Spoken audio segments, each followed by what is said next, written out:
the flexibility needed to be able to have that kind of a draft strategy, and Moon as well. Both these guys are playing a ridiculous amount of different champions, all tech busted out MFs, ADE, so they have flexibility and allows them to kind of do different things. Well, we'll see what happens in our first draft of this series, as Phoenix One will start on blue, FlyQuest, of course, on the red. Shen and MF there from Phoenix One, so very targeted bans to start things off. FlyQuest start things off as expected, Camille Rengar, but we'll see if they also finally lock in LeBlanc as that third and final ban. Yeah, I think with 2 out of 3 done, they are going to actually do it for the first time this season. So funny enough, the first time we're talking about it, but it likely will be the LeBlanc going through here, unless they want to try to make a trade of Kha'Zix for LeBlanc or Varus for LeBlanc, this sort of thing. So you do still have the option of leaving that open and looking for a trade. You know, what this can signify is simply that there's a shift in priorities on the champions. Could be. We'll see what happens here, because it looks like Lemon and the Notebooks are going to actually ban away Jace from Zig. Okay. So FlyQuest, they hold to form. They are willing to make a trade here. And P1 first pick Varus. So Varus is massive priority, but now if you look at what the second round draft could be, theoretically you could get both Kha'Zix and LeBlanc as your first 2 picks, and that's pretty disgusting. FlyQuest may have their own opinions on which way they want to go with that, but I would not be surprised at all to see the Kha'Zix LeBlanc duo locked in here. There it is. Yep. It just seems so straightforward, and FlyQuest do exactly that with their picks. And this is the FlyQuest drafting style. Give away one of the picks, or be willing to give one away and make a powerful trade. Usually you expect LeBlanc to go over to Phoenix One in this case. They don't take it, and FlyQuest snap up 2 incredible picks. Yeah, it really is, and Jace is not a bad ban. This is not a wasted ban. That's a Zig targeted thing. So I honestly think this is a bit of a coup. They pulled off quite a nice first round. We'll have to track what the rest of the picks are going to be. Ryze will be the matchup into LeBlanc for the mid lane. Ryu very strong on this champion. One of the guys who I think uses the Realm Warp better than the majority of players do. He's really proactive with it, likes to pair up with the Nori, use the Realm Warp to help invade, bully out the other jungler, and also really uses it a lot to go bot lane and kind of look to set up 4v2s there. Well, you can see Ryze is picked there for Ryu, of course, and looks like maybe a support. Adrian going to go with a Zyra here. And again, we talk about FlyQuest getting strong picks. These are also not bad picks on Phoenix One side. They're really good, and they're just not the draft parity. So certain roles are going to be targeted. Inori did not get to pick his champion. Rengar is already off the table. Kha'Zix is already off the table. I'm expecting FlyQuest to be able to target bans on Inori going into the second phase. We may see them match supports, but they're not going to. So there's a lot of difference here. We see that it's top laner for FlyQuest, and there's no jungler for the other team. So it's no one in the bot lane drafted for FlyQuest, and usually it's only one role that is kind of the difference. So now there is a lot of options. They're not actually going to pinch Inori. That's interesting. Well, they kind of want to continue to make Balz's lane good. They've already banned the Jace. They're going to ban another bully there in Rumble, which we did see Zig play last week. We'll see what Phoenix One decide there, because FlyQuest have left themselves pretty wide open with a duo lane. You can pick a lot of different champions. Phoenix One going to start with a support here, banning away Malzahar. Now, if you ban out the Rumble and the Jace are the 2 DPS top laners that Zig has shown. You know, he obviously is able to play other ones. We just haven't seen them yet. It'll be interesting to see if they are going to try to target something like a Fiora or a Gangplank, which could be a DPS matchup that wouldn't be bad, into the Maokai, or if they're going to pivot and try to take off another jungler who is kind of that high tier. You know, we have seen Ivern kind of settling into that role. Graves is another one that is a pretty high priority, and I think that fits Inori's playstyle a little bit better, so that is a pretty intelligent ban. Well, 20 seconds for Phoenix One's final ban here. It's been a very tense ban phase 2, in fact. We'll see if P1 do they continue just picking on supports and making that support v support matchup better for Adrian, who already has the powerful Zyra. They're going to ban away, I guess, the other thing, which is take one of the 80 carries away, given that they've already picked one of theirs and actually banning Ashe for themselves. And there's actually a triple 80 carry ban, and MF could be thought of as that support ban, and obviously taking away one of the things that works well into Zyra is going to be pretty strong, but both the bot lane picks have to come through here for FlyQuest. We could see Caitlyn, we could see Ezreal. I do think that the Caitlyn's laning phase is kind of stronger. Ooh. Pretty passive though. Gragas. Haven't seen him in a while. Top lane Gragas. Oh, of course, because there's a Rek'Sai. Okay, that makes sense. Yeah, top lane Gragas. We actually saw this played. I want to say Hooney played it, but we have seen it played in the LCK pretty recently. It does work out pretty well. It's kind of a throwback to the old Gragas. Gragas did get some buffs now, and you kind of can play him as that tanky bruiser, playmaker type guy. He does match up fairly well against the Maokai, and does have very high playmaking potential. That said, these are not easy carries to kind of knock in for the Gragas. You have an Ezreal, you have a LeBlanc. These guys are very evasive, very, very quick. They're harder to catch, and having the Gragas against something like a Jhin or a Varus would be a lot more threatening, in my opinion. Those are guys who are not going to be able to avoid those ultimates nearly as easily. So much mobility, good protection and shielding as well from Elimination's Karma, which was his support pick here. So kind of an interesting navigation of the back half of this draft in particular. But this is one of the nice things I like about the system is that, yes, you can target a rollout and ban a lot of different champions. FlyQuest put a lot of their investment in this draft into giving Balls a good top lane matchup. And Zig's like, that's fine, I got another tank that you guys haven't seen yet. I mean, it's been seeing some play in the Gragas, but people have to keep reaching deeper into their pockets and find new champions. And Gragas is yet another champion that's maybe going to start to see more play if top lane's continually being targeted. And even if Zig is very comfortable on this champion, he's not on a DPS champion that should be able to smash their matchup, right? Tank versus tank, Ball should be able to hold his own, should be fine there. They're not going to be as worried about something like the Gragas or the Nautilus or whatever. This is the first Gragas pick in North America, this split, though. So that is something to track how it performs. Is this really going to perform better than something like the Nautilus that was left open or the Poppy? Because I don't see the immobile carries that are going to be as easy to pick off. It's not that you can't still ult in a LeBlanc or whatever. It's just not as easy to kind of get that perfect setup. Feels like one of the nice things about last picking Ezreal for Altec is that, okay, they see maybe a threat in Gragas, they're going away from maybe a less mobile carry. We know Altec likes his hyper carries. He's going to split the difference, kind of, with Ezreal here. As we are onto Summoner's Rift for game one between Phoenix One and FlyQuest. Lots to look for here in the first game. And like we've said, both top 4 teams, both want to keep winning. This is going to be a tough one. I think a lot of what you're going to want to track is just kind of where the early picks went for both teams, right? First rounded, a very strong AD carry and support for P1. Is their bot lane going to be able to get a big advantage? Because as far as pick priority, they did get that. And all of P1 is actually sneaking into the bush here. Gragas is fantastic at these level 1 ganks. You level body slam first. They're going to probably go for this if they spotted them moving to the bush. Oh, yeah. And they're okay. Good slow from Lemon. Yep. Bit of damage there. Does get some money as well from the Spell Thieves. Arrow fires an arrow out from to Lemon, but does do a bit of damage. Nothing too crazy there. It looks like Ryu's just kind of holding the fort on the left side, just next to his mid lane. And the trade here is that Balls can then walk in scot-free, get a ward on the opponent's blue, and try to track that buff start. But Zig is going to exchange another ward over there. So both sides will be able to track relatively where the junglers are starting unless they're doing something super tricky. Yep, and like you said, for P1, bottom lane focus given their draft priority. On the other side for FlyQuest, does feel like Moon, who's had consistently strong games, but like we said, FlyQuest's opponents have maybe not been the best given how the league is shaped up so far. Yeah. He's on Kha'Zix, he's set up to have a really strong carry performance, particularly versus a tank. And LeBlanc is a champion that High has beaten, but I don't think he's played yet this season. He needs to perform on such a high priority champion. He really does, and it's going to be a lot about the mid and jungle duo here for FlyQuest. I think a lot of focus is going to be put on the top half of the map. If High and Moon can get ahead, they can use that to extend an advantage for Balls. And also Maokai is incredible with gank assist, so Moon can try to target that side too. Because generally speaking, the Kha'Zix should have priority over the Rek'Sai in most ganks in the early game. So you're going to have to look for the success to be there. Ooh, Altec actually looking for it. Level 1 all-in. As Altec almost takes a little too much damage. No heal burnt there, and looks like just exhaust traded from the support. So good little Q there from Altec, threads in onto Arrow, but that's really aggressive. Yeah, they're trying to get the push here. You can see Lemon Nation is using his Qs on the backline range minions to be able to push in this wave very, very fast. They're going to get a faster level 2, so Arrow and P1 are going to have to be careful about that. And really nice trading, aggressive pushing here from Lemon Nation and Altec. This is a good way to circumvent some of the weaknesses of their lane, because if you get pushed in by the Zyra and the Varus, you will get poked out under your turret. But if you're able to be really aggressive, if Lemon Nation can maintain bush control, you take away a lot of their priority. And this is going to help here. Moon actually invading towards Inori's red buff, isn't going to find it. So we're going to get some information there. Bop himself over the wall with the blast cone and continue jungling on his side here, moving towards that Gromp. Lemon Nation again still posturing aggressively, managing to get poked down onto Adrian. Great. And Zyra, like you said, when you can't move forward in this lane, get the plants pushing, get the poke down.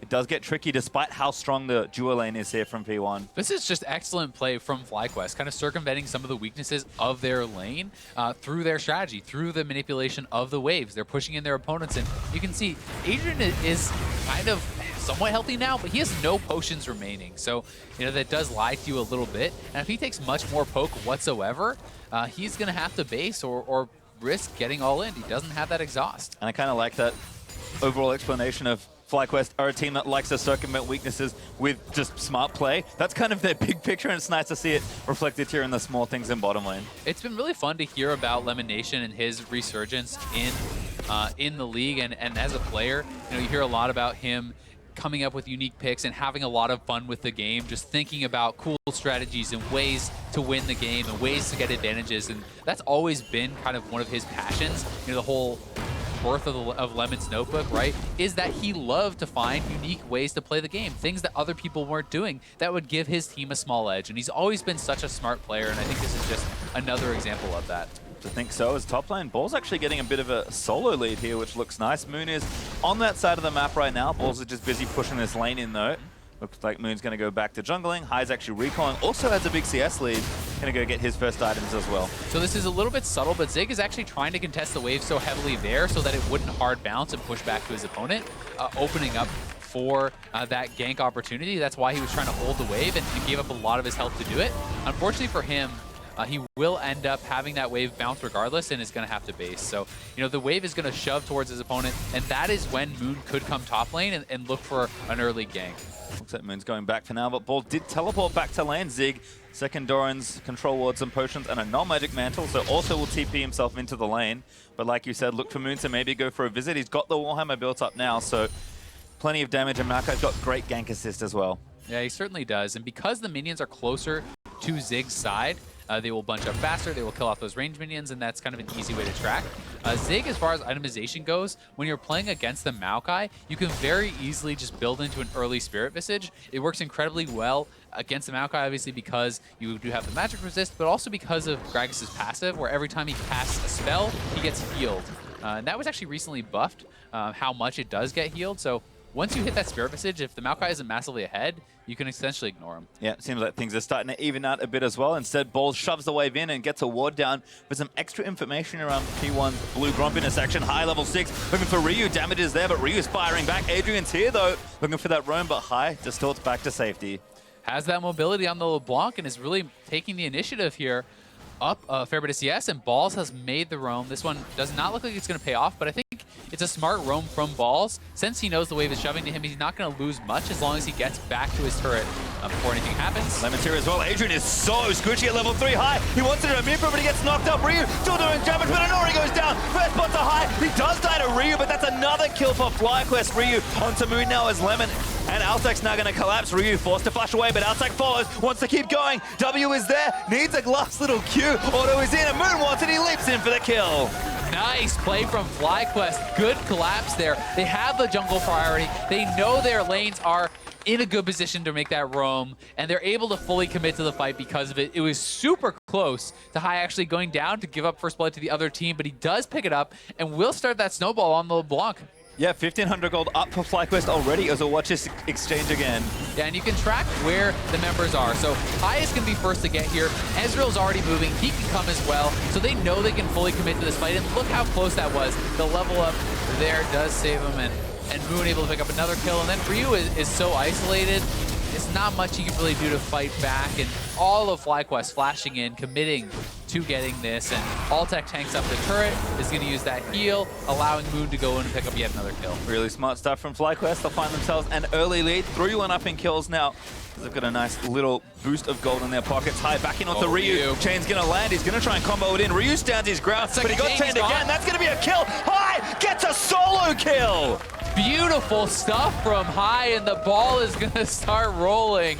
LeBlanc has insane kill pressure because of that chains combo. You can simply lock someone down for such a long time. Ryu, without the summoners, can't really turn and fight back. High lands one chain that allows him to land the second with his ultimate, and it's all downhill from there. The problem used to be that LeBlanc killed you too quickly because of how good her burst was. Well, we delayed some of that burst, and now she just kills you a little slowly. Oh, she still kills you quick, but there is a little bit of delay there. Without the summoners, Ryu had no chance to fight back, and that is just such bad news for P1. know, especially because Hai had such an aggressive buy. He didn't purchase any potions whatsoever. So if this lane kind of got into a poke back and forth, Hai could have actually been at a disadvantage despite the gold lead, since Ryu had more sustain with the catalyst and the extra potions. But because Hai came back immediately all in, it does not matter that he didn't have that sustain. So he gets the kill and extends that lead. And you know, it's Hai and Moon off to the races. This is what they needed to succeed. And this is kind of what we've seen from them. They've continually done this, and Moon even stole away the blue buff from Ryu. So Insult getting out of the injury as Moon stealths in. W Ryu first, chain there smart. again. Ryu trying to roam up away. He just can't get out at all. Moon, does he want it? I think Hai wants it instead. Heal in from Arrow's gonna save him. Double knockup for the Rek'Sai, and P1 turn it around. Oh, the turnaround. Moon, I think he actually leveled his W first for that gank. He goes in with the ultimate to land that 80% slow, the isolation slow, but they just barely don't kill off Ryu, and all the P1 was roaming back up. They needed that kill. They could not allow this snowball to get going, and double buffs over to Arrow is going to help them as well as 2 kills. So watch this once more. Moon has evolved his W. He jumps forward. He hits the isolated slow. Easy route here from Hai. They stop that Realm Warp, but in comes Adrian, lands that route onto both of them actually, and then a double knockup and the heal coming in from Arrow. Arrow is going to be massive now. He's pretty much even in CS, made the roam, got 2 kills.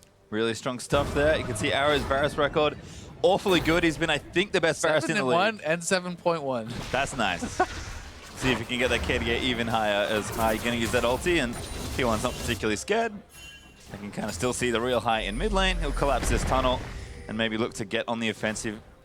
Start some roam pressure here. Looks like he's got a blue buff to also take. And I mean, things are definitely going well here for FlyQuest mid laner, but oh yeah, Hai not getting off that next kill. I think they tried to donate it over to LeBlanc to really keep the snowball going. Cost themselves there in a nice roam up from P1.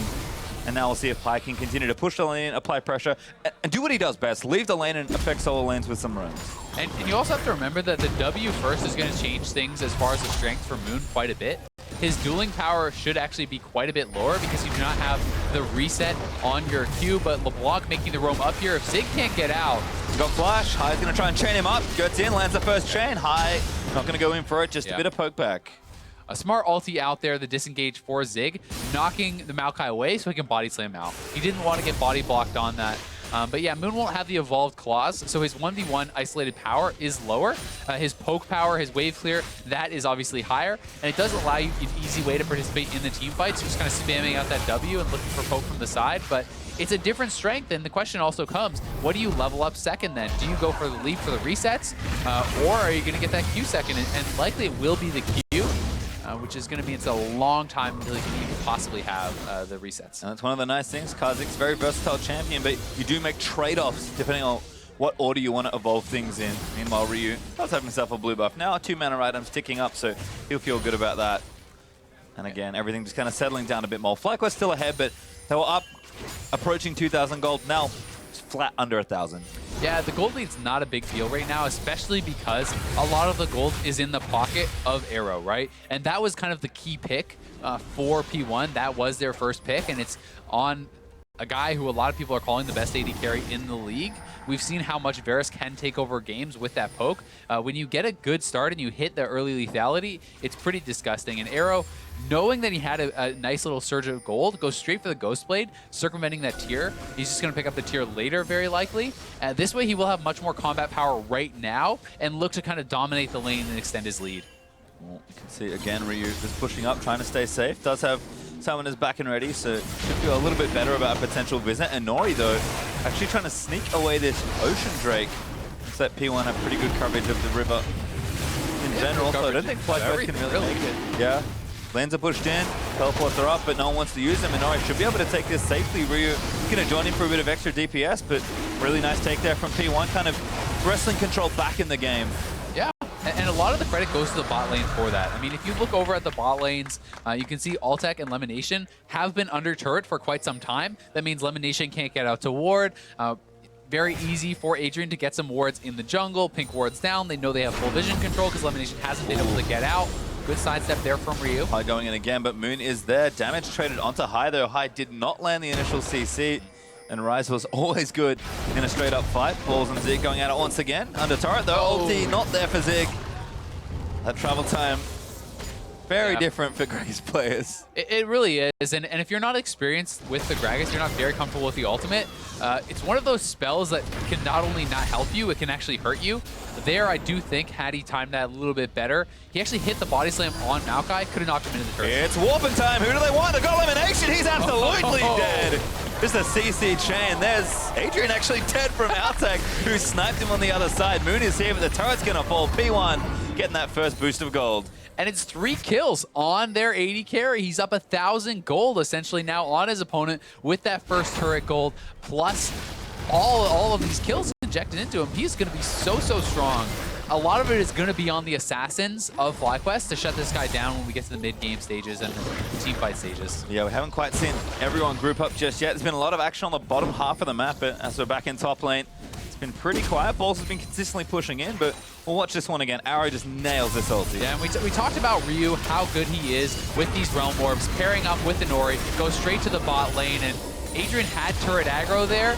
Ooh, and kind of stepped back into it. I think he could have lived that one. Should have lived that one. He had his flash even, so took a couple more turret shots than he really needed to. I think just thought he was just out of turret aggro, but wasn't quite, and everyone's made that mistake before. Well, credit on the other side. Stranglethorns was excellent. Actually secured that kill. Lemonation. Nope. Not going to steal it. Got to wait. Ryu, almost a little too impatient, but does get it. Ball's in trouble, though. 3v1 feels bad. Gonna pop the ulti. Ulti back from Ziggs. Wonderful balls. Twisted advances for a bit of safety, but Arrow gets himself kill number 4. They can even give it to Arrow with that ultimate, so great job on the roam to the top side. More and more teams are getting better about these roams, doing them at timings that people aren't necessarily going to expect. This one, to be fair, FlyQuest should have expected, as the bot lane turret was already down. And the tier now has been picked up, that delayed tier. But with Ghostblade plus another serrated Dirk, Arrow is off to the races. This guy is going to be a fiend. Alltech now with the complete Triforce. He did not decide to go for the Iceborne Gauntlet. So remember, he won't have extra armor to help deal with that lethality. And that's actually pretty key, as when you can get someone down to 0 armor with lethality, you're dealing true damage. So even just that Glacial Shroud from the Iceborne Gauntlet makes you take massively less damage from a lethality stacker like Arrow. That said, he will have higher DPS to deal with the tanks. See if they can turn this around, Outtech. There's that first Q. Can already see max rank Q starting to really hurt. He's got the extra serrated Dirk as well, so Outtech knows he just has to dodge a little better. Another thing I've been kind of interested to track is if we see more AD carries going for a GA as their kind of defensive item instead of a Maw, instead of the Mercurial, simply because of that extra armor. If you're able to get that, just the chain vest from it, you actually take massively less damage from lethality. Almost chains up Zig. I'll have to track where Outtech wants to go with his defensive purchases, but it's been almost all aggression so far as High gets himself his next blue buff. Morello Nomacon's finished for him, but Ryu now with the Rod of Ages has kind of gone through the rough patch that his lane was under, with Moon giving it so much attention. In fact, he's leaving the lane very frequently looking to make plays. That's the nice thing about both these champions, is that they can get out of lane and roam very effectively. High is known for roaming and influencing side lanes on his team, but Ryu, with a mobile champion like Ryze, has kind of been a step ahead in leaving that lane. I mean, the fact of the matter is, with the counter gank from P1 on that kind of second kill that should have snowballed it out of control, really shut that down. And Ryu and High, even though High has the extra kill, there is a turret down for P1 as well as the extra assists. So they're essentially dead even in gold, and there's not really any advantage right now for the LeBlanc anymore, but a lot of people coming up top side. Yeah, defensive teleport actually from Zig, is I think P1 might try and find a collapse here. Moon should be safe with his leap. Poke from elimination is nice as Moon gets himself out of the way, and Blast Cones just to get extra distance in towards his Krog camp. I mean, P1, they're committing a lot to try and take this next turret. I don't think FlyQuest can hold it though. Balls is here. He's finally walked his way up. He actually did commit teleport, excuse me. Yeah, it's a trade of TPs there, and there are more FlyQuest members topside because most of P1 is backed off. Looking for Zig, but he's not the best target. Got his flash and his ulti up as well. Arrow just continuing to throw poke in, and without the Ocean Check that P1 got, it's actually kind of tricky for Fly to do too much in some sort of protracted siege, and very valuable for P1 to be in this situation for as long as possible. Exactly, because they had Inori farming the jungle while Moon is hanging around there, and because Ryu was able to push waves while their bot lane is pushing in too, so they're getting advantages the longer that FlyQuest stays there and gets nothing. And now they make that close in as they know people have to answer the bot lane wave. They get this turret. Very patient play from P1, and they're rewarded with another easy turret. Looking clean as well. Fly with a second chain looking for Ryu, but doesn't want to commit. Ryu pretty strong at this stage as he's going to continue to take a little bit more poke. I mean, they're trading blue buffs, but Ryu shouldn't feel too much under threat. I believe he also went Courage of the Colossus. Didn't quite check the Keystone Mastery, but good defensive mastery for this sort of matchup. Which was popular on Rise before, despite the fact that it's been changed. Exactly. It is very popular into the LeBlanc specifically because you have such big trades coming out from the LeBlanc in a short window. When you throw down that W, especially if you stack it with the EW combo and then you Q, you get your passive shield from the kit plus the Courage of Colossus. That can eat up so much of that damage. That in combination with some MR and some HP makes it pretty hard to take you down. Pick on Arrow, not quite high, just can't commit enough to do a full combo. The Ocean Drake is up though, and I think Fly really want to fight for it. P1 would love a second Ocean Drake, and Fly kind of needs to match this. They've already started it though, a steal. It's not forthcoming. Does go over. High actually secures it himself, and Fight maybe going to break out here. Balls looking aggressively, but P1 going to charge down mid instead. And Moon actually upgraded his wings second there. So level 11 Kha'Zix doesn't have the evolved Q whatsoever. This may be the no evolved Q build. We actually saw this in LPL last night a little bit. It was the ultimate as that last upgrade, which is pretty against the norm, but interested to see if it pops up in the LCS today. We'll check back in at level 16 then for Moon.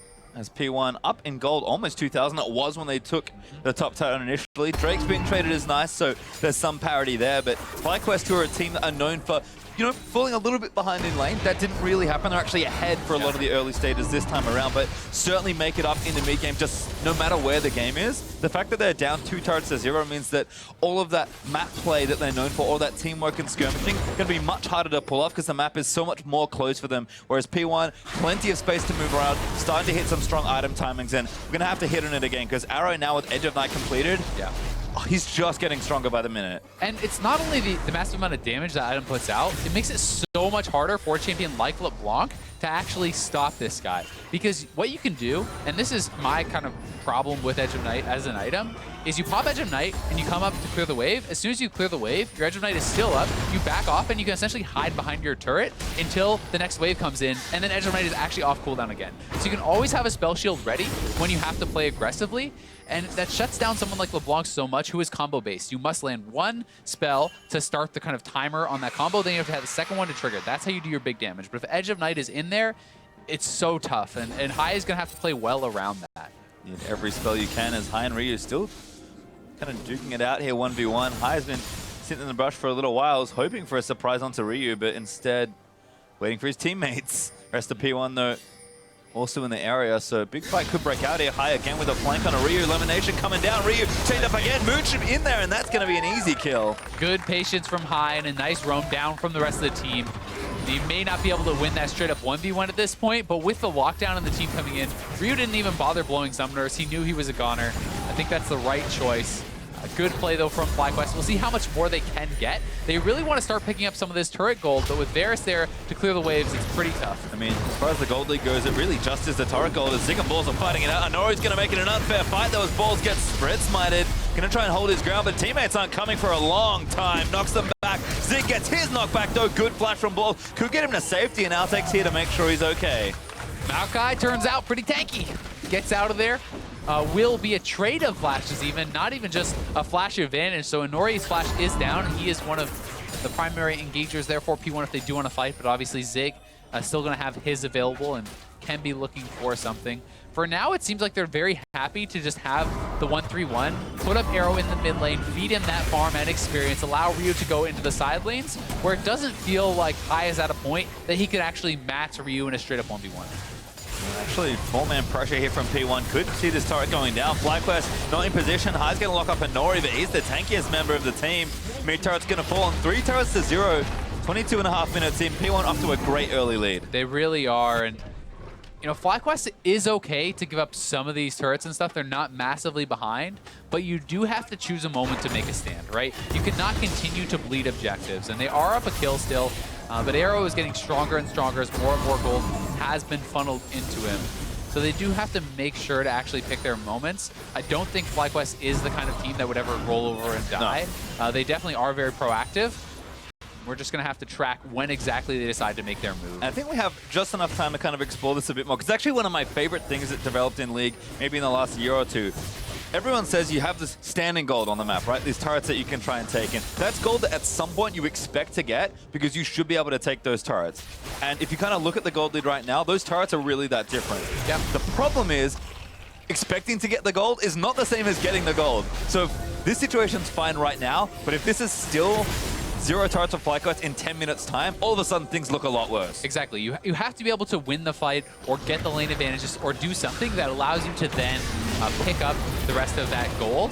And if you can do that, it's great, right? It's not a big deal whatsoever. But it's not like we have a Fiora here who's eventually going to take a split push advantage. The Maokai is going to be tough for him to actually take down the turrets. Even Hai is not really getting the wave advantages against Ryu. So they must win a fight, essentially, or give something else up somewhere else or wait for P1 to kind of make a macro mistake. But there's always the opportunity cost of taking down the turrets, too. Even if you just have someone unanswered in a side lane taking down a turret, you may be losing a turret of your own or losing an objective or kills or something. Hai trying to poke out Ryu, but Inori is keeping his mid laner safe. Looks like Moon's actually going to join in as well, so could start a 2v2 in the top lane here. P1 certainly, Fly certainly a team that likes to fight, so look for them to be aggressive with a lot of these situations. Setting up pretty nicely to try and break down some of these turrets and take their gold, but P1 are playing smart defensively and just not biting on a lot of these baits. Moon is going to complete that recall. We'll see where Hai goes next. And the funny thing about games like this is it's always the initiative is kind of in the hands of a team like FlyQuest, because P1, I think, is very happy to play it slow. They're the ones that are slowly eking out the advantages, so it's always on the losing team to make something happen. Arrow caught, good flash. Very good flash, actually. Yeah, good flash, but still Summoner blown, so nicely done by Hai. And you can see the Edge of Night was off cooldown, so that is kind of a bit of an oopsie there from Arrow to be forward in a position where he could be attacked without that Edge of Night active, and now he has popped it. But the use of that ability and the use of that item is massive, actually, in staying alive against the assassin. Ooh, Hai again trying to chunk Adrian, actually misses the chain, but They're still all does here. good damage. Moon looking for another flank as Arrow uses that ultimate, taking chip damage from Altec. Teams are trying to fight over this Ocean Dragon. FlyQuest got good poke damage done. They definitely did, and forcing this Summoner as well as the ultimate off of Arrow means he's the strongest member and he's vulnerable. So they have to be careful about that. Hai doing a good job zoning should be FlyQuest Dragon. Should be, and that's a good one to take. Nicely played. I mean, we see how much poke is on the side of just Varus on P1, so being up in Ocean Drix is really nice. It is really nice because it helps you to regen that, and it also takes it away from the sieging team, this team with Arrow, who wants to non-stop shoot arrows and poke you out, right? So it's kind of the duality there. You're taking away his mana regen, and you're giving yourself some more HP regen to sustain that poke. So Ocean Drake is actually massive in a matchup like this, where it's very poke-centric, and can even help someone like Altec quite a lot to shore up, if you want to call it a weakness, but not necessarily a weakness, the difference in his build for not going Iceborne, not having that armor. He now has a lot of extra regen. Well, as long as he doesn't get completely bursted down, he should be okay. P1, though, still holding on to that. Again, 2,000 gold lead, but it feels like FlyQuest have gotten momentum back here. Arrow, Edge of Night's about to drop off, and FlyQuest are trying to chip down the mid lane turret slowly but surely. But it's going to be a long con here. Altec going to trim our wave in top lane with his ultimate, and FlyQuest, again, just trying to maintain initiative and get something done here. P1 are just trying to make sure they don't make a mistake. Yep, but just track Arrow, see the cooldown on Edge of Night, track when he actually has to start shooting the wave. Hi! Ouch. That's not it. Now Ryu's going to aggressively roam warp in. Does he find anyone? Arrow and Ryu looking for someone. Ulti's not going to land as Altec uses both his summoners to get away. 5-0-0 on the Varus. This is going to be doing a lot of damage. And Hai, he is going to be pumping out a lot himself, but if he ever gets locked down, he's not running cleanse, he has no QSS, he has no defensive stats. It's a very aggressive build. He's going to get popped. LeBlanc hates Nice getting poked. ulti. His good ulti there, going to alley-oop, falls back in. He gets knocked up by Inori, knocked back as well, but the body slam. Ryu looking to chase in, can't snare him up. Shield there from Karma, might keep him alive. He's going to twist it at best, still up with the sap magic, but finally dies to Ryu. FlyQuest just couldn't defend the top laner. He lived so much longer than I thought he was going to, and if he was able to live another couple seconds, it could have been turned around, but they do get the kill on balls. Summoner's down from him, and P1 is closing in. And this is starting to feel like real problems here for FlyQuest. Losing a tier 2 turret makes the map even bigger for your opponents and even smaller for you. Hai looking for Ryu, could be a good pick. Change doesn't latch, and another kill onto Hai. Every CC he hits looks like a kill as Moon does slay Ryu in the back, but Inori's gonna dive back in. Knocks up Lemonation, exhaust down. Altec caught by the stranglethorns, by the roots. now knocked up. That should be a kill. Zig does fall as a trade, but P1 just keep getting pickoffs. Arrow barely missing that ultimate, but he's still got arrows to fire away with. Yeah, Hai wanted that chain so bad onto Ryu, and he's not able to latch. Ends up giving up his life for it. Yes, Moon did get the trade kill, but this is going more and more in the favor of P1 as they're taking full map control. They're picking up kills. And FlyQuest is going to have to work some magic here to get back into this one, I think. Good news for them is that they didn't lose the tier 2 turret, but they lost a whole lot of their lives as a result. You can see Hai, he sees the opportunity. Yeah, and he's trying to just get that chain latch and then get back, but he gets rooted up. He gets exhausted into the body slam. Nice chain of CC there from P1, and then Moon goes back, able to get one kill, but Inori over the wall, and Altac summonerless after that scuffle in the mid lane. Means not much chance for him to get out, but at least he gets a trade kill. I mean, Fly do what they can, defend their structures at the cost of their lives, but falling behind now significantly in gold. P1 up about 4,000, 4,500, and looking to retake control of the map. I mean, Hai has been doing some work. He's continually in side lanes, trying to 1v1 Ryu, but Rise will only get stronger as this game goes on, and Arrow is still the real threat. 6 kills, 2 assists, and not a death to his name. You can see Fly, they started things off so well, but that curve is not looking good. It's definitely not, and a couple thousand of the gold is actually just in the lead on AD carries, which is pretty massive. And Hai has been trying to aggressively make plays, but he started the game with first blood, 2-1. He has not been able to get too much done since then. They really have effectively stopped him from snowballing, and while he still obviously can get picks at different points in the game, P1's strategy is very simply going to be grouped up as a squad. And it's very dangerous to go in as LeBlanc into all this CC. If you get hit by any of it, you'll probably die before it ends. You can see Zig able to take the turret solo, finishes off the job that P1 started. Balls can't kill him, but Hai wants another latch, finds Inori, but he's the tanky one again. Adrian combos in, elimination gonna go down as Arrow goes godlike. He wants it. Moon, he's leaping in, they have to kill Arrow, but he flashes out to safety. The rest of P1 there to defend, and Moon ate so much poke. You are kidding me! Sniped by Arrow. Moon loses about 40% of his health to one piercing arrow. That champion's pretty good. Yeah, no kidding. I mean, when you have full lethality versus full lethality, whoever hits the other person first dies. It turns out when you have, 1100 range-ish plus. Ooh, this is risky though. P1 is going for the Baron. TP's coming in from both sides. FlyQuest must stop this. Gonna get the camp Jack perhaps here. Altec looking to get aggressive. Balls trying to find something as Hai and Inori gonna fight. Altec blowing up already. That's a second kill actually onto Inori. I got one. As they managed to get it. Now Zig throwing it up again. Balls is really tanky. Arrow needs to find that squishy targets, but that body slam from Zig! Arrow. A double kill for the Varus, and P1 saved the Baron. Zig is going to be able to go to the Baron, right back to it. He body slammed Hai out of his distortion, stopping the damage, locking him down, and winning them that fight. Not sure if it was intentional, but either way, that was a big turn. It's just a rough time for LeBlanc here in this game, constantly getting poked. A good bevy of hard CC to really lock you out of your mobility. I mean, P1 will pull off the Baron, but they got some extra kills on FlyQuest. They're defending by throwing themselves at the enemy and getting themselves killed, and it's delaying a lot of these objectives, but it's still giving P1 an advantage. And at some point, you just lose everything in these situations. Exactly, and P1 wants to fight them, right? They want these grouped up fights, and the exhaust onto Altec, everyone piles in, and this was actually looking like a pretty decent 2v3 from FlyQuest. They played it very well, but watch this. Flash in, body slam immediately. That looked pretty intentional.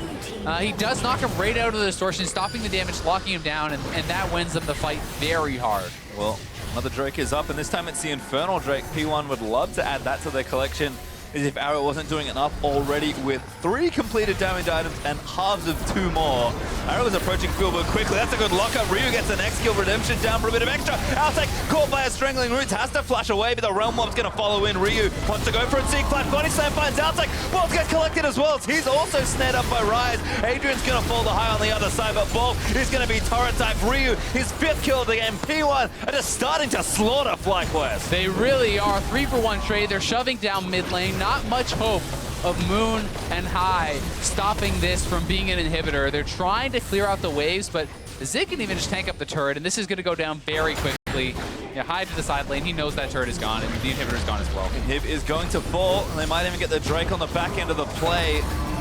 Phoenix One just forcing FlyQuest into bad situations and winning every single time. FlyQuest are so good at clutching out teamfights, but P1 have played excellently together. Here's another attempt. High, that's his illusion.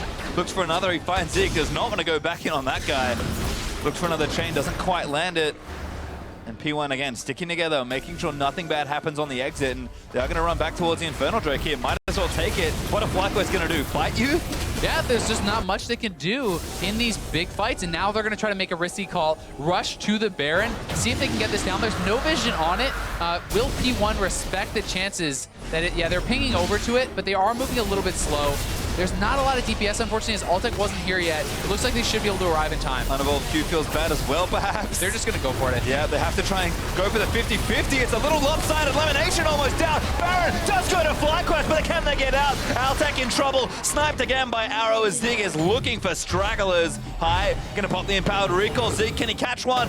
Does actually cancel 2 recalls. Blind, throwing out the barrel. Moon leaps himself out to safety, and now it's just disaster. Balls, he's dead as well. Arrow goes legendary. And P1 might push to end it. Yeah, that could be the game now with balls down. So hard for High and Moon to defend this 2v5. They really could have used that tank, and they are pushing in.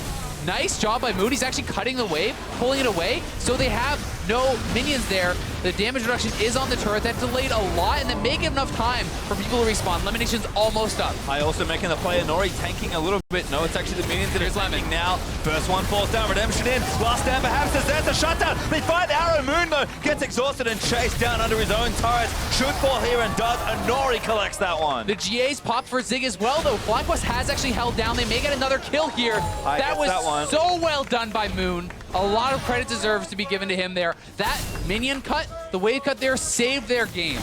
Well, still up for FlyQuest. I don't think anyone has Baron anymore.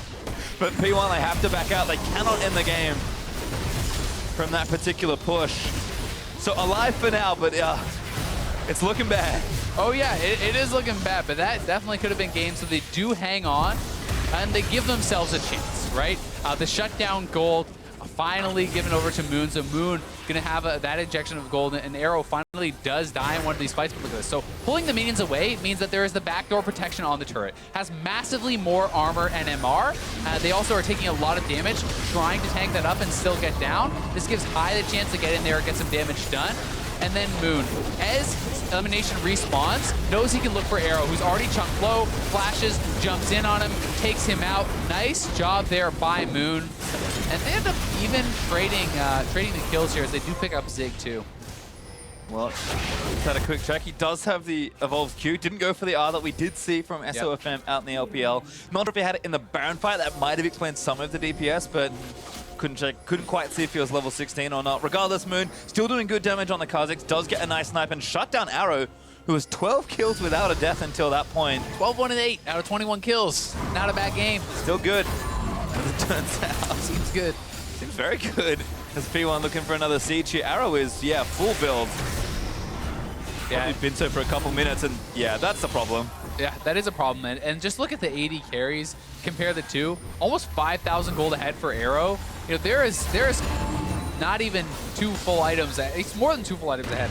I guess 1 3/4, whatever you want to call it. But Altec has a lot to complete here, and is so much weaker than Arrow. And in almost any other game, Altec would actually be in a perfectly fine position. But Arrow is so snowballed in this game that he's accelerated his build, and it's very cost efficient. So can't fault Altec for getting that far behind, but I think Arrow's just been playing amazing, and now Ryu gonna get dove on. FlyQuest are trying something here. Moon does have a good flank, looking to poke in. High trying to find a Nori. Ball still locks up. 3-man knock from the arcane smash is good, and Ball is still moving forward. He seems unkillable, but Arrow is firing in. There's the reset number 1. Finds Arrow for the kill and leaps his way out.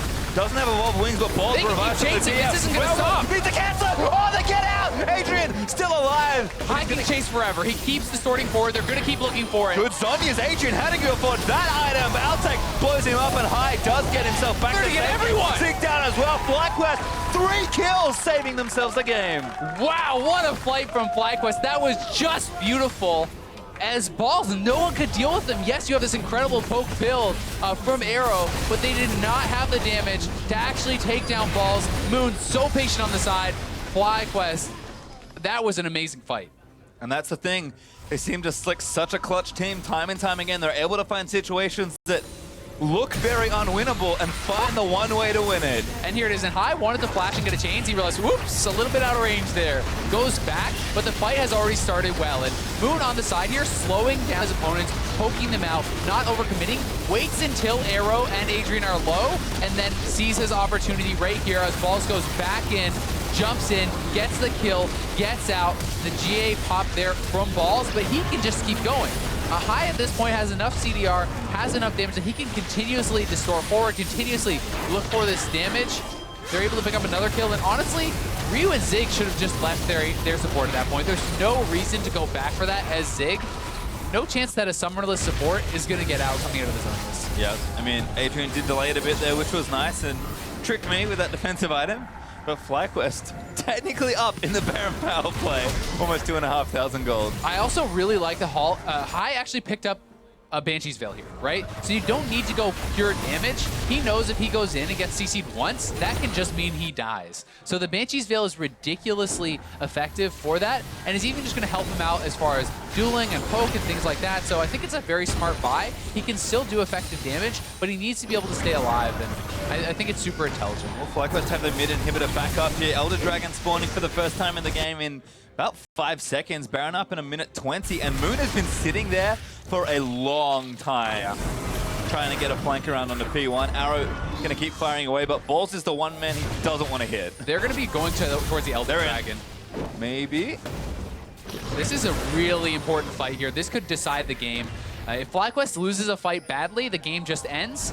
And if they win this fight and get the Elder Dragon, it could be huge. High is lurking behind them. He's going to be looking for Adrian. He's going to look for the pump. How did he get that? Really Locked up Ryu. Having to take him down. Balls in the front line, but he's just eating too much CC. Dodges a lot of it though and finds Adrian, but Altec can't get in there as it's been ulted by Arrow. Still fighting away. FlyQuest need to find the assassinations, and already goes down. 4v4 fight as Altec still firing away. Lemon Nation has to run away from the snares of the Rise. Interesting trade. Yeah, no kidding. It started off looking so bad for FlyQuest as High got rooted up there, does get taken down, and Adrian survived, and now they're trying to catch him out with this Realm Warp. Looks like Lemon Nation. Oh, has he evaded them? I think he has. I think so. Bamboozles P1. He bamboozled him. Manages to walk away. Find a brush to maybe recall in. Gonna get back home safely. What a player. So we'll reset again. Moon actually eating damage. Arrow is, again, still problematic. That Arrow is so hard to assassinate for High, too, because he has the Maw plus the Edge of Night, right? So he has a spell shield and then the actual just damage absorbed shield. But I can't believe that Balls was able to survive in that fight. That was actually insane. I mean, that's the thing. Maokai is really showing up why he's the premier tank in team fights. Yep.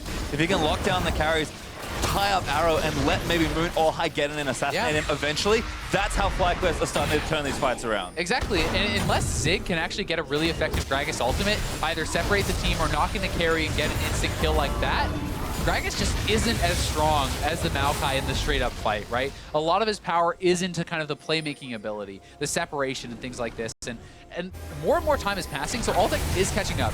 He finished a full Lord Dominix now. He can actually start punching through the tanks and doing a lot more damage, and once he finishes that last item, who cares? Arrow could be 10,000 gold ahead. They'll be on pretty even terms. All right, maybe a trade starting here. Elder Dragon started by FlyQuest, P1 running to Baron. This is actually going to be so good for FlyQuest, I do think, because as they get the Elder, if the Baron is not already dead, which it may be, they can actually fight into their opponents with this true damage burn. They're going to try it. They've got a couple already. No, P1 Baron needs goes to down. run now. If they delay the recalls and get them trapped into a fight, into the Elder Dragon, FlyQuest will slaughter them. Well, FlyQuest only have one turret, so they're going to work on that first. Mid to outer turret finally falls down.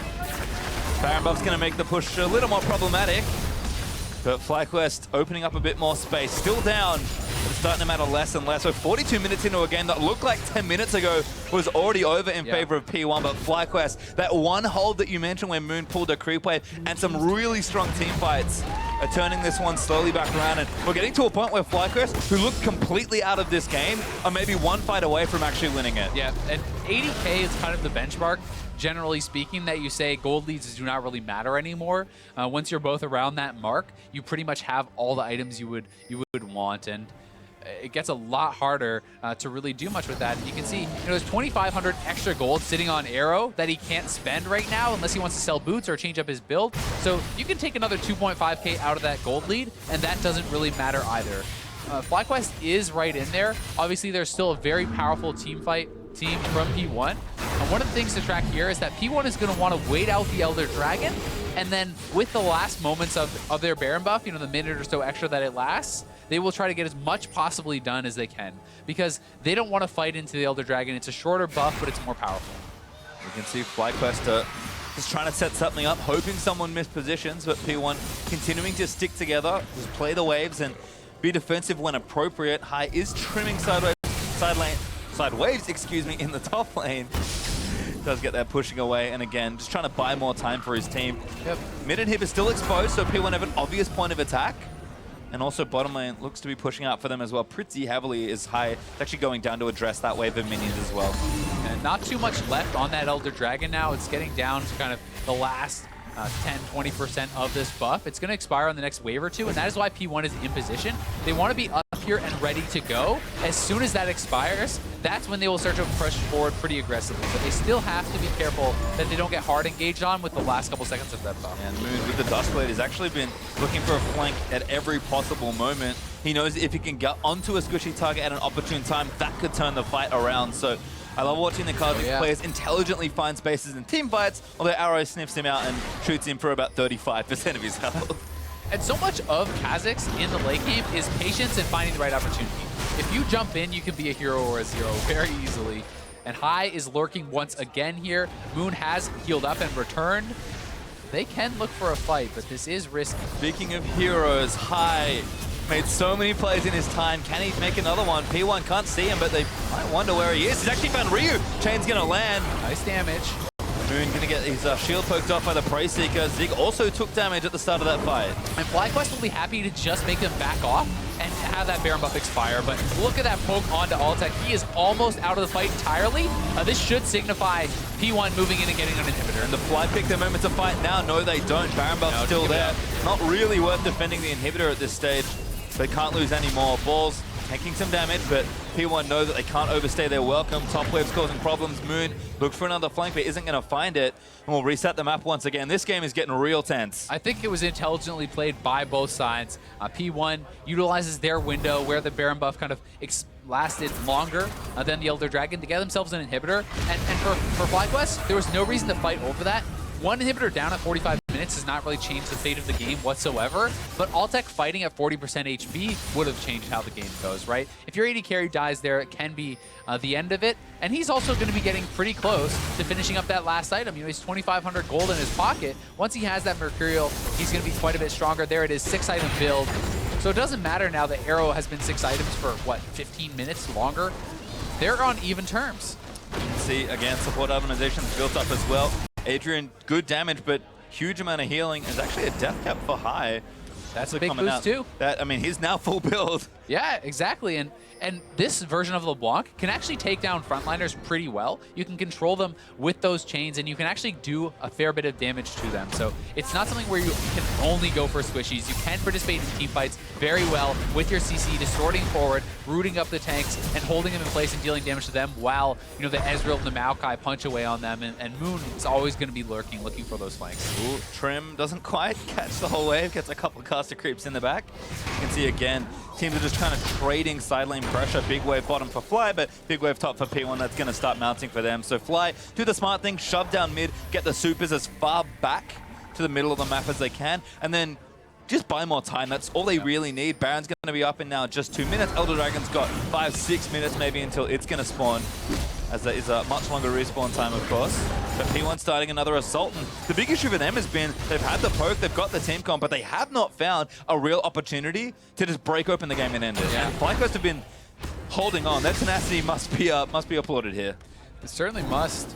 It's just tough. Unless Zig gets that great ult, how do you really lock them into a fight that's going to be good for you? And Nori needs to be careful. Ooh, chunked out. 600 damage. That could be a kill. Nori is going to go down. Stranglethorn's going to zone off the rest of them, but he's chunked out so low. And now High and Moon going to look to chase it down. Zig actually locked up. happen. He's going to get himself caught out. The Squishies are getting zoned here, and Zig with the FlyQuest is GA. going to keep chasing forever. They will never stop this chase. Chain for Zig, going to force a flash, and Nori low. Moon again looking for another flank. He almost got spotted. He's just slowing them. And that ult with an ult as well, going to cancel some recalls. Moon still going to look to poke them down. FlyQuest by time. Good Scry's Bloom to reveal them off as well, but can't force a kill. Super's in the mid are causing problems. That was a pretty rough ultimate there from Minori. Right into the team. Cost his flash. Cost Zig his flash, and could have cost them a lot more. Those super minions are really the only reason they had to actually give up that chase. Moon was doing a good job slowing down the team, and they will eventually back off, so disaster averted, but more time bought here for FlyQuest as, even Balls 0, 5, and 6 is almost full build now, right? These guys really are pretty close to finishing out everything, and it'll be interesting to compare the kind of differences in power between the supports as well. Lemonation very much playing a force multiplier. Shield your teammates, heal them, give them additional attack speed with the Ardent Sensor. Whereas Adrian himself, getting further and further into the game, becomes much more of just an extra mid lane. This guy ends up doing a ton of damage. He needs to pick up a couple more items to really get there, but still not something to be overlooked. Well, Baron up in 2 seconds. Flank. 2 double flanks again. Ryu getting caught. Adrian actually the target. I think that might have been... That was the real high, and actually Ball's going back in. There's actual high once again. Gonna dodge back in. Zig missed his ultimate. Ball's staying alive forever. There's so much healing in Baron. Fighting it. No, he has to flash away, but Zig's gonna lose his GA. Adrian goes down to Balls. GA pops on both sides here as High gets exhausted. They need to keep protecting their carries. Moon wants to book them away. Realmo needs to be cancelled. High doesn't quite get it done, and a few make it out alive. And Nori still eating. Go aggressive. The arrow's looking good. There's poke again from Moon. P1 just have no health left to play with, but they're still getting out. They got chunked, and that could be Baron. It is going to be Baron. I mean, the ultimate is up for P1 on Inori, so he can come back, and there is a TP for Zig. I don't know that they can actually get here in time, even if they want to try. We'll see if they go for it. Damage is massive. It's already dead. Absolutely no chance as FlyQuest take Baron for the first time in the game. We're still going, almost 50 minutes in. What a roller coaster of a game. This one, very likely it may come down to just one fight. And as always, High lurking on the side here, wants to go in, tries to chunk out Adrian, immediately jumps back as he sees Ryu looking for that root, and the exhaust is baited out. A nice disengage from Adrian with that kind of zone control of his ultimate, but it's Moon on the side, waiting, jumps in. Actually doesn't even get his Q off there. A bit of a mistake, but still, the fight ends up going FlyQuest's way. You can see how well they're kiting back and forth, sped up by Elimination, and they do end up getting that Baron. This is the assumed power. Yeah, and this is going to be some big damage as far as structures go. 4 turrets now for FlyQuest, still trailing by quite a number. But like we said, if they can get them eventually, that's going to be good for them. I didn't mean eventually is this late, but it's working out for them regardless. They'll have Baron buff for a couple minutes here. See if they can't break the base. The bot wave is pushing. Top wave is building up for a push. So they have stacked up their waves very well. High can go down here. This is going to be a quick, easy turret. Enough gold on Balls for him to finish out his build now. So everyone is going to be getting the luxury items at this point. You're picking up potions if they do back off. They're pushing in on all sides. You can see how much more aggressive High is willing to be with that Banshees. So just going forward, getting more poke down. And Inori is taking substantial amounts of damage just from the poke here from LeBlanc. Double Baron Cannon's going to do some work, being distracted by some plants. Elimination of Ball's going to deal with those, and it's just a bit of patience here from FlyQuest that should see them opening up the base of P1. Yeah, you'd have to think so, but if Arrow can hit enough of those Qs onto the team, poke them out, it's more about actually poking out the enemy champions in cases like this than it is about clearing just those waves. If you can damage LeBlanc to get him pretty low, LeBlanc just has to leave, right? You have to try to force the champions to leave rather than just kill minions. We can see both teams kind of moving back and forth, trying to get minions in the right spots. P1 doing a good job defending between mid and bottom lane, and actually backing off for the Elder Dragon. With the wave crashing top, FlyQuest going to pull a bit of an audible perhaps, but to try and take this big objective. And part of the problem for P1 is they've been locked in their base so long, they don't really have good vision. They don't know where the enemy team is lurking, so they can't just rush out and meet this. That allows FlyQuest just straight up take that dragon down very quickly, but P1 did a good job of defending the base. They did not lose any inhibitor turrets yet. They even still have one outer up, and they are definitely hanging on. We'll see if FlyQuest can get anything done with the Elder. That's rude. Spots Ryu does manage to cancel that recall. Altec just firing it out, I think looking for maybe the wave. But does spot one, and all of a sudden Baron still on for a little while longer. Elder Dragon going to be up for pretty much the full duration of this next engage. FlyQuest awfully strong as they're going to look to try and end the game. In what 20 minutes ago looked like a clean P1 victory. Yeah. Both teams still holding on to this one. That shows the reason that teams fight it out, and these guys are always playing to win. They're always willing to make the risky plays. You know that Baron call that FlyQuest made about 20 minutes ago where they rush down the Baron, they barely get out?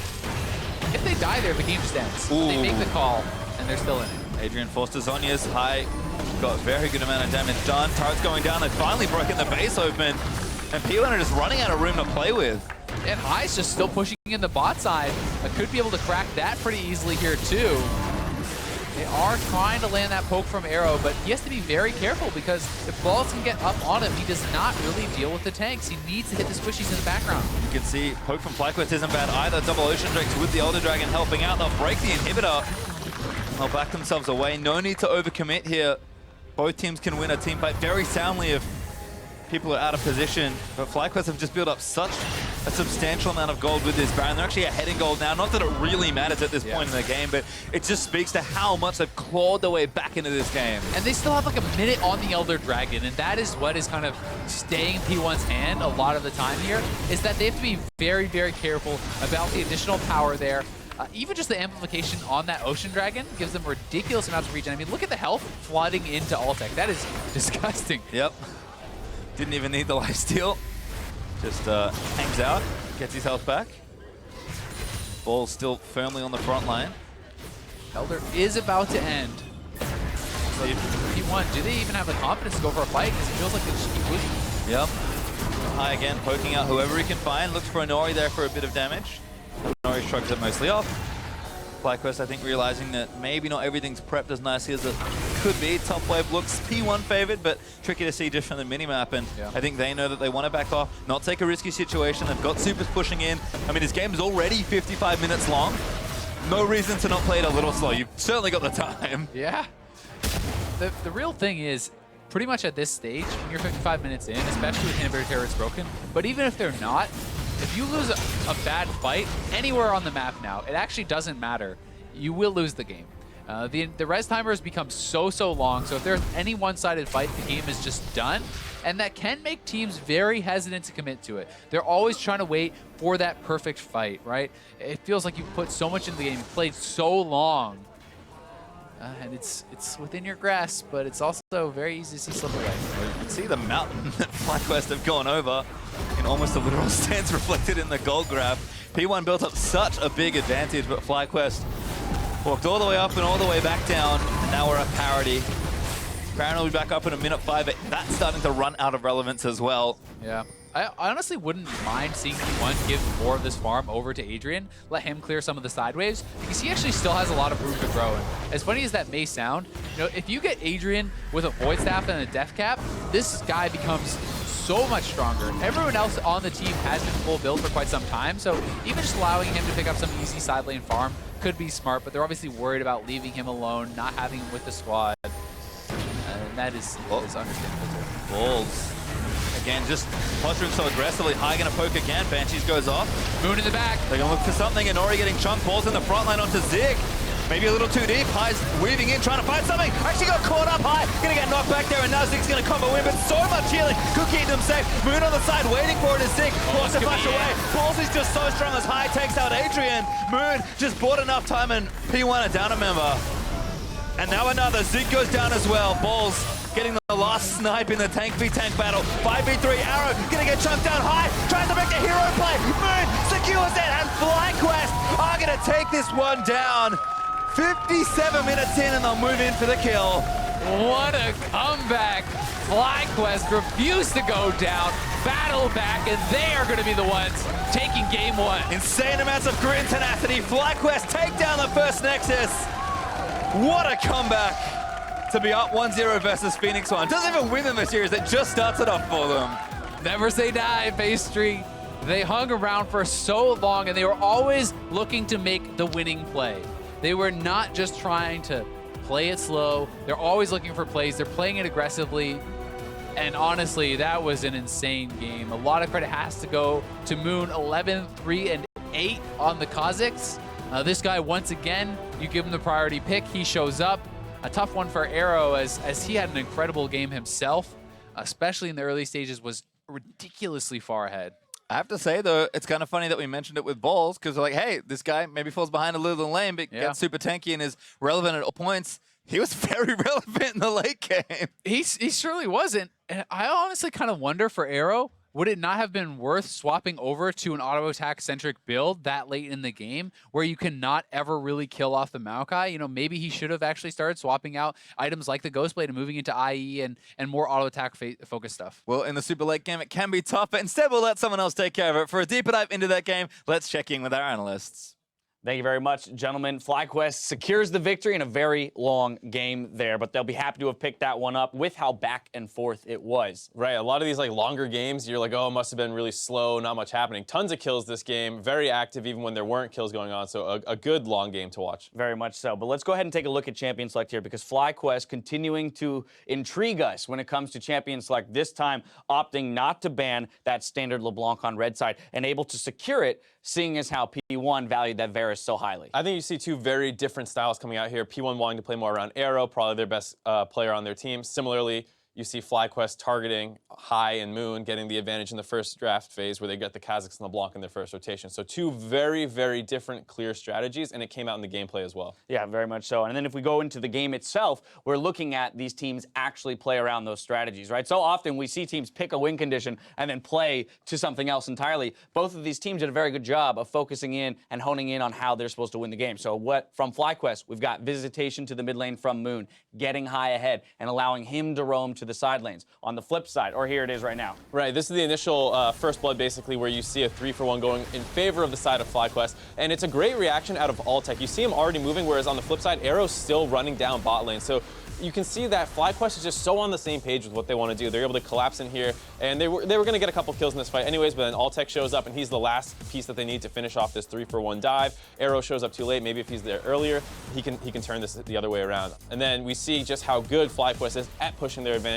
High picking up a solo kill on Ryu, and it looks like, you know, with this play, things are starting to get out of control. Right, would have normally said that it's about time for them to run away with the game off of that play there. Now this, although not netting a kill, is just another example of how High can take his advantage and extend it to his other laners. He'll force Zig to back just based on the damage he deals. Balls is therefore able to push an entire wave into the turret and have a greater CS lead in that Maokai versus Gragas matchup. Right, and like we said, it looks like High is taking over the game. Things are going to get out of control, but then they force a play around mid that is kind of the turning point in the game that hands it back to P1, where this is one of the few times where you can say High and Moon were not quite on the same page. Right, exactly. Here it is. Starting off with those evolved W, the Void Spikes for Moon, trying to get that big slow, so less damage coming through, and literally an auto attack away from death here. Right, and it gives just enough time for Arrow and the rest of P1 to collapse and pick up 2 kills for Arrow. And then once Arrow got these kills, P1 actually played great around bot lane, forcing dives over and over. Here they get elimination. Small misplay by Adrian trading a kill back. Ultimately, it's fine because they get the first turret, and then they're able to flip their bot lane up to the top side following this play. They're able to get a pick off onto Balls. So, you know, P1 showing that, hey, if you give us our advantage where we wanted it, we know how to play from ahead like that too. Exactly. After this play, Arrow's now sitting at 4-0 on this Varus. At one point, up to like 10-0 and 8 or something ridiculous. Full build at like 32 minutes. You can see it there, 64k damage coming out of that Varus by the end of the game. Ooh. However, it wasn't enough. And this is the thing, at a certain point, when you get to that 6 items, it no longer matters that you had that 10-0 scoreline because everybody's hit the 6-item mark, and now it's about the way we play the team fights. And FlyQuest, High in particular, his play on that LeBlanc makes it such a powerful pick for them in the way he's able to position for assassinations. And not just him, Moon as well, always being on the flanks, making it so it's so difficult for a tank player to, like Zig, to walk up and set his team up for kills, because at the same time in the back of your mind, you're always like, well, where are the assassins? So we saw all the time Moon on the backside just throwing out that evolved W, constantly poking people low, and if you're not ever grouped up, he's going to go in and finish off your carry. So it was very difficult for P1 to play team fights out, and it was extremely well executed by FlyQuest. Right, Moon picks up player of the game this time around, had the most kills on the team, as you mentioned, positioning, and really if anything, just causing stress for P1, right? In that situation where you know, as you're trying to kite back from a fight, that there's this looming Kha'Zix tracking you all the way down across the map, it makes it very hard for Arrow to ever feel comfortable with charging up a Q and standing in one place for more than a second. And at the same time, Balls as well was a huge threat in the team fights where he was constantly soaking damage, and when you're getting poked from the backside, this tank's walking in, you're constantly getting pincered. It's so difficult as a carry to play that out, and I mean, credit to FlyQuest, because they were down a lot, and we saw that one huge stand in the top lane that they had, and from there, they were constantly able to not necessarily like win team fights hard, but come out even enough so that they kept stalling until they finally started winning them. Now, question at the beginning of the day was, how good is FlyQuest really? They hadn't played the other 3 teams in the top 4 yet. This is the first game of many to come where they're playing against top-tier opponents. But they started out in a deficit. I mean, we had a couple good plays there in the in the mid lane, but after that, a 6K, 7K gold deficit that they have to macro their way out of. And so, at a certain point, we've got to wonder, is FlyQuest going to crumble under these deficits that they keep finding themselves under? And will Phoenix 1 be able to just craft a closer to a game, 15 minutes earlier? I actually think this game showed fairly well for FlyQuest. They had the same early game playmaking that we expect out of them. We saw an uncharacteristic mistake, because really that play, that P1 turn to get the double kill into Arrow, was more of a fault of FlyQuest. And if they don't make that, maybe High just takes over that game and then they start making their own plays bottom. The fact that those 2 kills went onto Arrow, which gave a ton of pressure up in that lane, was a huge problem. And I mean, P1 looked good, but it looked like FlyQuest, if they didn't give up that small advantage, and they do play fairly loose, so sometimes they get a little crazy, but I think it looked really good for FlyQuest overall. Absolutely. A tight matchup here in Game 1. We're going to step away for a quick break, but when we come back, it's Game 2 between FlyQuest and Phoenix 1. Stay with us.